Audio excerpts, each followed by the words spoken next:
Dear viewers, अस्सलाम वालेकुम। मैं हूं मुख्तियार अब्बासी। आप देख रहे हैं मुख्तियार अब्बासी एमटी। मुख्तियार अब्बासी एमटी में मैं आपको खुशामदीद कहता हूं। बिलाल काका एक नौजवान जिसका 2 दिन पहले हैदराबाद बाईपास वादुआ रोड पर कत्ल हुआ था।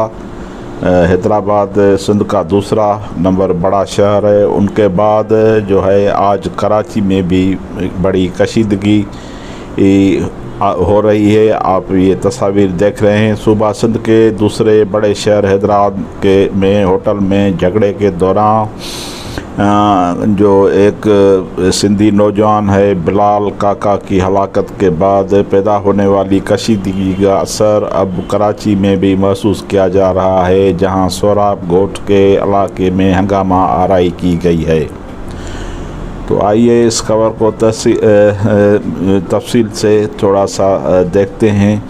ये बड़ा अहम इशू है। एक तरफ सिंधी नौजवान का कत्ल हुआ है और दूसरी तरफ ये जो पठान हैं और उनके साथ अफ़गानी बाशिंदे हैं जो इलीगल माइग्रेट करके यहाँ सिंध में आए हैं, जो उनका बड़ा असर है अपने सोराब गोट में और अलासफ में, जहाँ वो गैर कानूनी तौर पर रहते हैं और गैर कानूनी धंधे करते हैं और हथियारों और चरस अफीम और नशे का कारोबार करते हैं।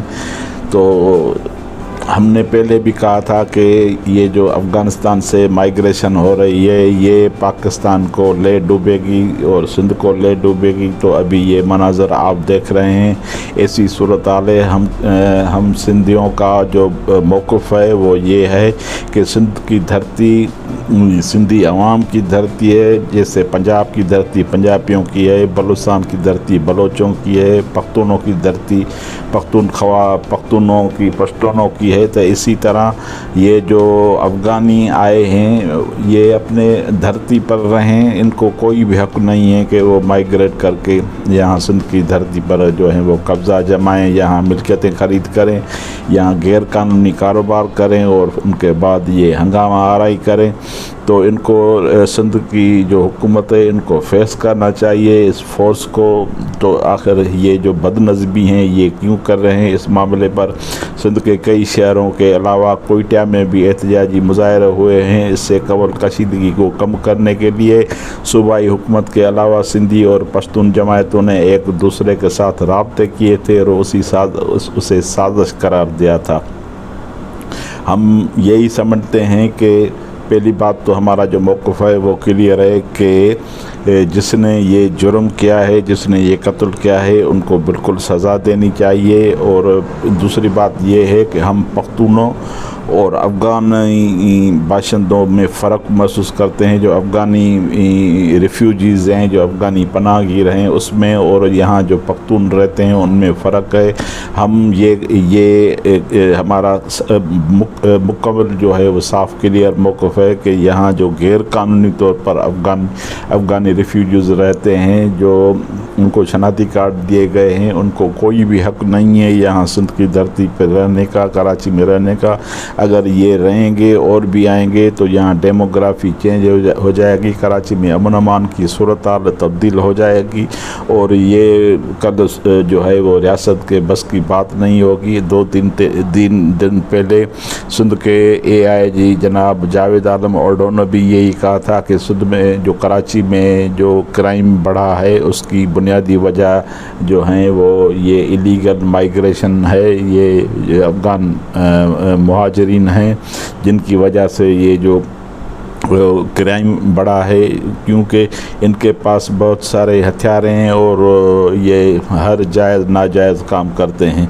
तो कराची में जुमेरात की शाम पश्तून आबादी के अक्सरियती इलाके सोराब गोट में मोटर वे जाने वाली सड़क और बस अड्डे पर मुश्तल अफराद ने तोड़ फोड़ की। उस दौरान हवाई फायरिंग भी की गई। सहाफ़ी फैज़ुल्लाह के मुताबिक पाकिस्तान पीपल पार्टी और JUI के बलदियाती इंतखाबात के दफ्तर पर हमला किया गया। उसके अलावा हैदराबाद की तरफ से आने वाली गाड़ियों पर पथराव हुआ और एक गाड़ी को आग भी लगाई दी गई। उन्होंने बताया कि मोटरवे के साथ साथ लियारी एक्सप्रेस और सफुरा गोट की तरफ से जाने वाली सड़क भी जो है वो आमदोरफ्त बंद है। तो दूसरी ये है कि हुकूमत और जमायतों के राब्ते सूबाई वज़ीर इत्तलात सिंध शर्जील इनाम मेमन ने अवामी नेशनल पार्टी के रहनुमा शाही सैयद और कौमी अवामी तहरीक के सरबराह अयाज़ लतीफ़ अलीजो से रब्ता करके उन्हें अमन अमान भाईचारे की क़याम में मुस्बत किरदार अदा करने की दरख्वास्त की। शर्जील मेमन के मुताबिक दोनों रहनुमाओं ने अपने भरपूर तावन और कोशिशों की यकीन दहानी कराई। शर्जील इनाम मेमन ने कहा है कि कत्ल होने वाले नौजवान के मुकदमे में एक मुलजिम को गिरफ्तार किया गया है, जबकि वाक़े के बाद कारोबारी अमला को नुकसान पहुँचाने वाले बहुत नौजवानों को पुलिस ने हिरासत में लिया है।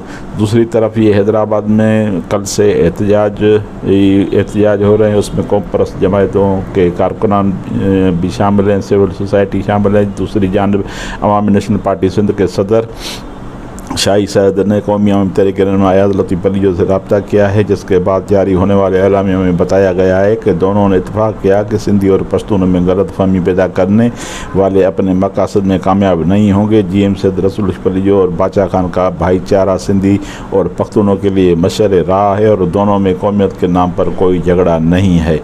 दोनों रहनुमा ने मुतालबा किया कि बिलाल के कत्ल में मुलव्वस तमाम मुलज़मान को गिरफ्तार किया जाए। सिंध धरती सिंधी भाइयों की मिल्कियत है और पख्तून यहाँ मेहनत मजदूरी करके अपनी ज़िंदगी गुजार रहे हैं। दरी नसनात GS सिंध कौमी महासभा के चेयरमैन सनान खान कुरैशी ने कहा कि सिंध में लसानियत की हवा चल रही है, लिहाजा सिंध पुरअमन रहें और इंतशार का शिकार न हों। उन्होंने GM सैयद और बाचा खान की दोस्ती का हवाला दिया और कहा कि सिंध ने बाहर से आने वालों को पनाह दी है, लेकिन सिंध के असल वारिस यहाँ के असल मकामी बाशिंदे हैं। लोगों को टारगेट बनाकर कत्ल करना काबिल मज़म्मत है।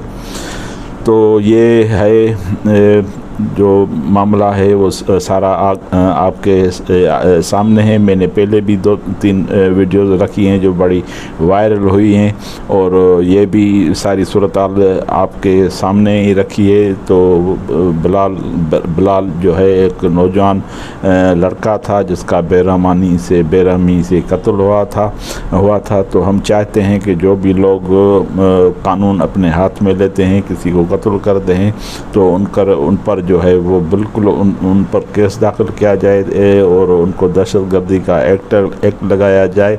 तो SSP हैदराबाद अमजद शेख जो हैं वो उन्होंने यकीन दहानी भी कराई है तो कि हम उनको ज़रूर जो है वो कैफ़र किरदार तक पहुँचाएँगे।